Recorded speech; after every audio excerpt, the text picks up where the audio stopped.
عبادہ بن صامت رضی اللہ تعالی عنہ جو بدر کی لڑائی میں شریک تھے اور لیلۃ العقبہ کے 12 نقیبوں میں سے تھے، فرماتے ہیں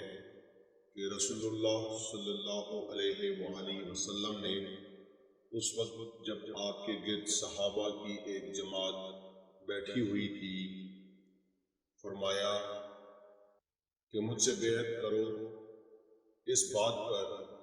کہ اللہ کے ساتھ کسی کو شریک نہ کرو گے، چوری نہ کرو گے، زنا نہ کرو گے، اپنی اولاد کو قتل نہ کرو گے،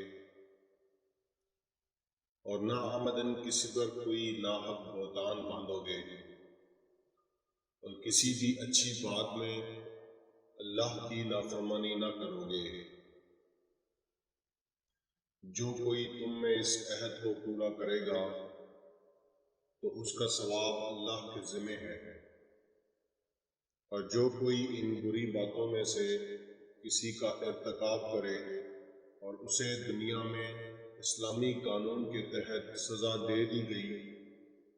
تو یہ سزا اس کے گناہوں کے لیے بدلہ ہو جائے گی، اور جو کوئی ان میں سے کسی بات میں مبتلا ہو گیا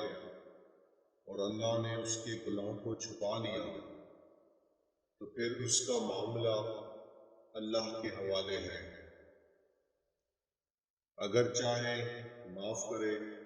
اور اگر چاہے سزا دے دے۔ عبادہ کہتے ہیں کہ پھر ہم نے ان سب باتوں پر آپ صلی اللہ علیہ وآلہ وسلم سے بیعت کر لی۔